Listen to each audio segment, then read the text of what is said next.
There are many people who have the limitations in their minds who have lost that fire in their eyes. Most people, ladies and gentlemen, go to their graves living a life far below their potential.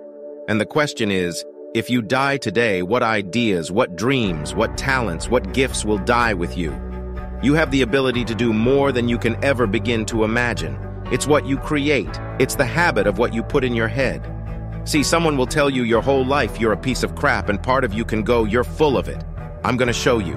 Lots of people have done that. They never bought it, or someone tell you're beautiful your whole life. You go, I'm not really beautiful. So what people tell you doesn't matter at all. It's what you stack. It's what you assemble. You need to believe and know that you're one decision, one relationship, one meeting. Sure, I can remove the numbers from the speech. Here is the revised version. One book, one thought, one something away from a completely different life. It's an effort play. If you don't have self-confidence, you've never kept the promises you make to yourself. Check that box. If you have self-confidence, you've started to keep the promises you make to yourself. So if I'm going to get up and I'm going to work out and I'm going to do 10 reps in the gym, I do one more. If I'm going to do 45 minutes on the treadmill, I do one more. If I'm going to make 10 contacts in a day, I do that and one more. There's a lot of times where I don't know how I'm going to move forward, but I ask myself one question: can you take another step? And that answer is always yes. You're passing through that keyhole. But if you pass through it, then something massive opens up on the other side. And it is definitely the case that disciplinary institutions, universities, are exactly that. Is their places of guidance, and their places to encourage people to develop the discipline that's necessary to see beyond the discipline. I mean, that's why we have disciplines, right? I mean, the words aren't there by accident. And once that discipline was established, then the disciplined mind could explode in every direction, which is precisely what happened. And that's the thing about growing up, is that when you're a teenager and a young adult, you have to sacrifice everything you could have been as a child to be the one thing that you're aiming at. But then that opens up, and the university's all part of process. Change is automatic, but progress is not. Start today, right now. What do I really want in depth? What are the rituals that will get me there? And then get yourself to start a few of those actions and lock them in place. If you make the changes in yourself, you're going to be proud. And no amount of money or accolades from other people can mirror the feeling of being proud of knowing you've taken back control of your life.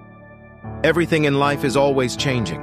We don't have to work on change. The major key to the good life every day in 1,000 different ways.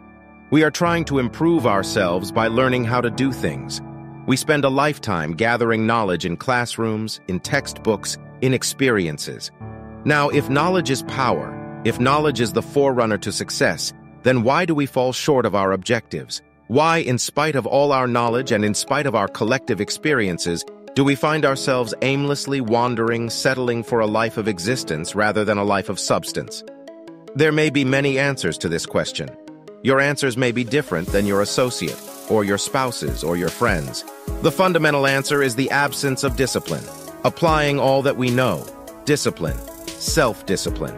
We might add one more word here: consistent. Consistent self-discipline.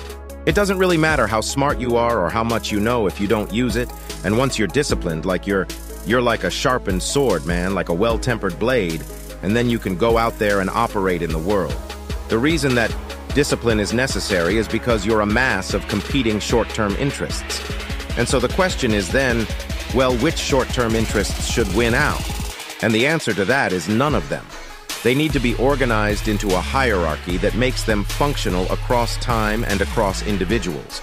Get really simple things you can do right now to change your life. You can go to experience it that day, and then you get momentum. Day 1, day 2, day 3, day 4.